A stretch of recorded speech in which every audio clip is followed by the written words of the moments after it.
Youth fishing with the youth. Whatever youth comes with a heaviest overall stringer.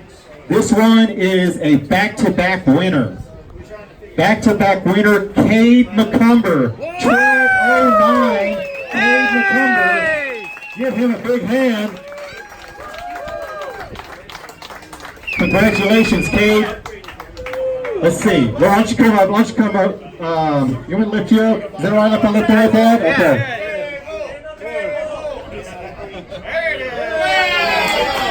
Y'all give it up for Cade McCumber 1209.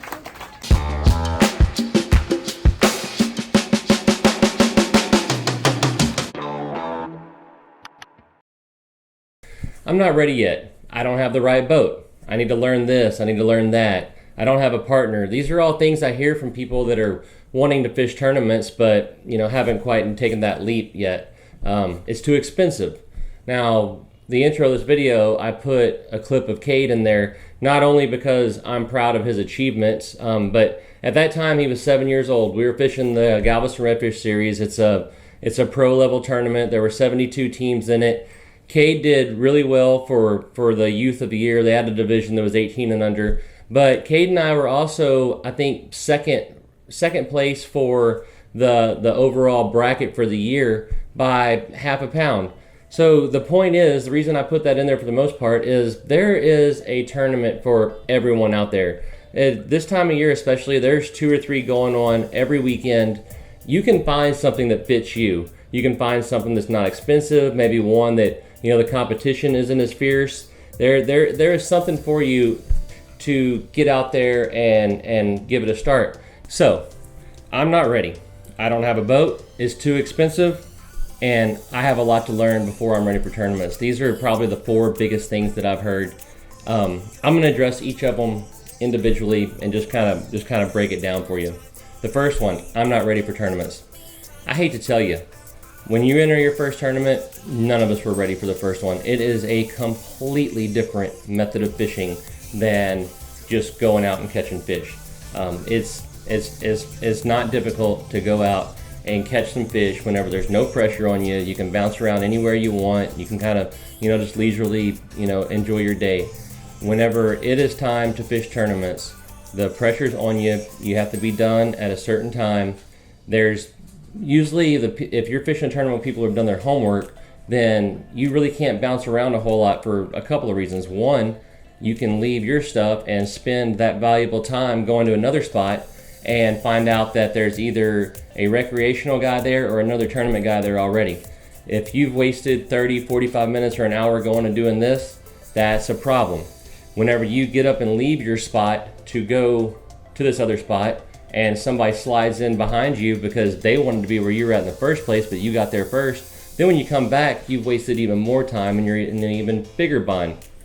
If you are on fish because you found them, in practice a couple of days before, and you leave and go check something else with intentions of coming back, even if there's not anybody there, then there's a good chance you missed your bite window. There's a million reasons for why I'm not ready doesn't work. The only way that you're going to get ready is going and entering and learning. I made these mistakes today. Every tournament, you're going to learn something. You're either going to learn that worked, that's what we're supposed to do, or you're going to learn that didn't work. Most of the times, you're going to learn that didn't work. Whenever, at the end of the day, you should really take the time to absorb everything around you. Josh Gregory, who is a friend of mine, he's an elite red fisherman. He's won some big tournaments.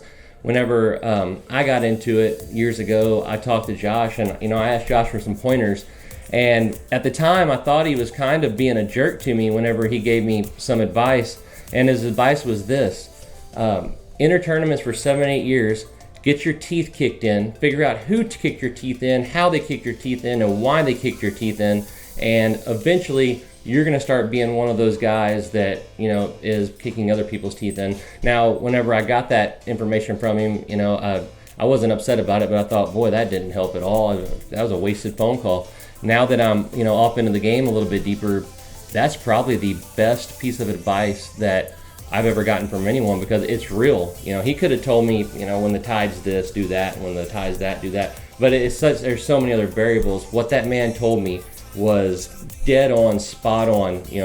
He was saying what I'm saying to you. Get out there, enter them, make it happen, do your work, put in your time, pay your dues, and eventually things are going to come back around to you. Next one is I don't have the boat for it. And true, a lot of these tournament guys, they're running 80, 90 mile an hour boats, 80, 90, $150,000 boats. They have all the bells and whistles, all the the stuff you can need. Now, that being said, we've got our butts kicked plenty of times by a guy with a 40 horse motor that went 2 miles from the ramp. It happens. You don't have to have the big high powered boat to get there. If you want to fish live weigh-in tournaments, then you can run any boat you want, put an igloo cooler on it, put some sort of recirculating system. You can buy a Mr. Bubbles for $30 at Academy and clip it to a car battery or run it on D batteries. Just find something that'll help you keep your fish alive and it'll float and get you in the water, and you're off to the races. Then now you're out there again, getting that experience, doing what you need. Pat Gardner and Donnie Cooper and myself fished the Legend Series, I think 2018 or something like that. And the guys that were beating us, man, they had big, nice tower boats. They could go pre-fish an entire bay system in a day. And we had to go old school and run around and get out and wade 5, 6, 7, 8, 9, 10 spots over the course of the week, and then just go with what we could. Did we kill them and just wreak havoc in that tournament? No, we didn't. I think we won a couple 6th and 7ths, and we were top 10 team of the year, which we were all happy with. We were proud of it. It was an accomplishment in our book to not have the as many tools as the next guys, but to hang with them. In that series, I think there was 50 or 60 of the best trout fishing teams out there, and so we were happy with it. So, and that's another point really. If you're not first or second, don't be upset about it. 7th, 8th, 9th, 10th, you're climbing, you're putting in your time, you're doing what you need to. Next one, it's too expensive. Boy, there's tournaments on Tuesdays and Fridays, weekly stuff that costs $20, $50, $100 to enter. There's tournaments, it's 4-man teams that at the end of the day it costs you $125 a person plus some fuel or whatever. You can spend as much or as little as you want to. Again, if you're wanting to get into tournament fishing, don't be intimidated by what's out there. Quit making the excuses. Just get out there and do it over and over and over and over again, and you will find yourself being successful. And then I've kind of already touched on this, but I need to learn this, I need to learn that. Again, whenever there is pressure on you and you are dealing with all kinds of conditions, you're going to learn this and that. There's no way around it. You're gonna learn a lot of what not to do's and a lot what to do's, what worked, what didn't work. I'm gonna keep doing this series. We're gonna break it down into strategies and thinkings and smaller, more precise pictures, but this is overall the big picture. So whenever you're wanting to get started in tournament fishing, probably the most important thing that I can come up with is choosing your partner or partners. You want to have people that are more or less kind of on your level. If you don't have a lot of experience, you really can't expect a guy that's already paid his dues and has all that experience to just jump in the boat with you and go. If you fish with people that are peers, that are on your level, all of you are going to grow and get better and understand each other a lot more so than if you have a guy here than a guy back down around here. Number one most valuable piece of information I can offer you as far as getting yourself into tournament fishing. Set yourself a budget. Get a boat that's reliable. Get some gear that's decent. You don't have to have the $1,000 rigs. Steve, hey, can you please not? You don't have to have the $1,000 rod and reel and all that stuff, but you want something reliable. You want something that whenever it's finally your turn, when that fish bites, that you can get that thing landed and in the boat. Go experience your glory that you've worked so hard for and you've spent money on and you've earned, versus some equipment taking you out. And we've all had it happen. We've had good stuff take us out of it. Me myself, I'll tell you what I prefer. I prefer a tournament that isn't a mixed bag. I want to go after trout or I want to go after redfish because I want to have one goal throughout the day, and I want to do as good as I possibly can on that goal. I look for tournaments that have polygraphs in them. I look for tournaments that are live weigh-ins. There's less chance of people to cheat you out of something with that. Typically those tournaments they're usually a little bit more expensive to enter. The the polygraph costs money. It all costs money and is coming out of your pocket to do it.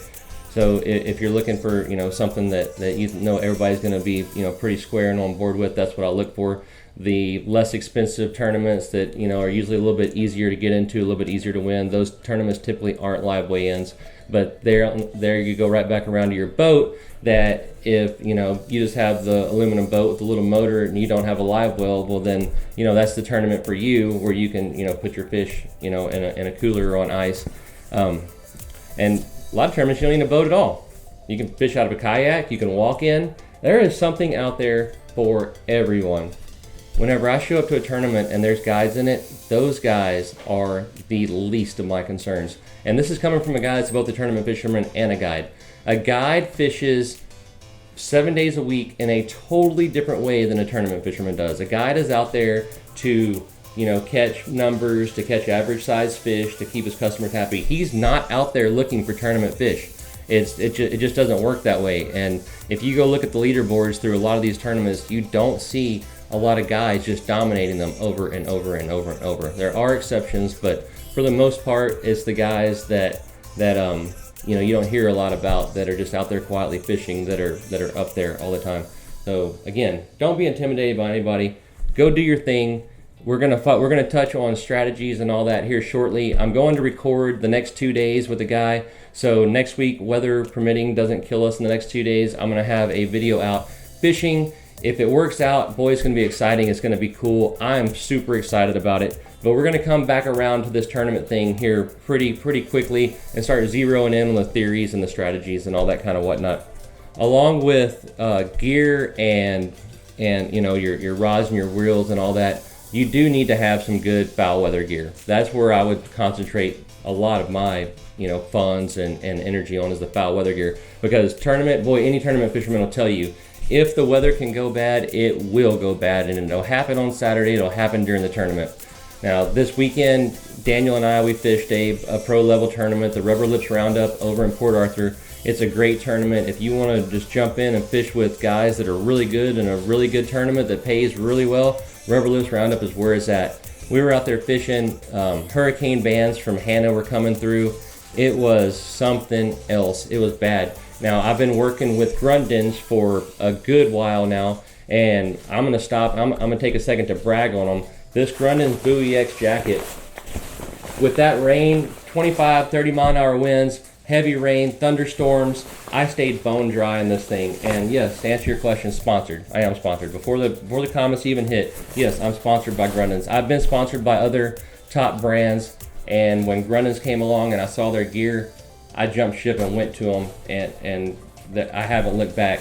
This jacket is a 3-layer Gore-Tex jacket. It's got neoprene cuffs in it. On my Facebook, in fact, I may just post the review I did on this, along with this video. This jacket costs about $500, which I get it. That's expensive. That's very expensive.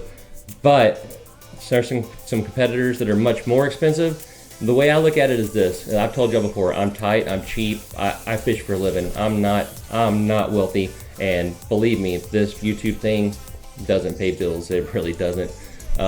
But whenever I spent $500 on this jacket, the way I see it is, as heavy duty, as hardy as this jacket is, it's gonna last me 5 years or better. So at the end of the day, I'm actually spending $100 on the jacket. Now, hang with me here. If I go to Academy and spend 75, 80, 90 bucks on a jacket, and I expect it, to last a year because it's not that well built, but it does its job.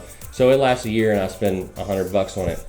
So if this jacket lasts 5, then I've just bought that cheap jacket 5 times, but got many more features and whatnot out of what I spent $500 on. So again, I don't always try to sell you something. You can go buy this if you want to. You don't have to if you want to, but if I put my name behind it, I promise you guys, it's good stuff. I have tried it out. I've put it through the ringer. They have them at Anglers Anonymous and Katie. FTU carries Grundens. I don't think they carry this Buoy X jacket. But you know, this Grunnen's gear, I use all kinds of their stuff. I'll tell you about more of it later. I use their shirts, their shorts, you know, all kinds of stuff, and it's top end. Like I said, they wear, the guys on Deadliest Catch and Wicked Tuna, and Steve just plowed my camera. They are wearing, you know, Grunnen's gear for a reason. So we'll get off of the plugs there.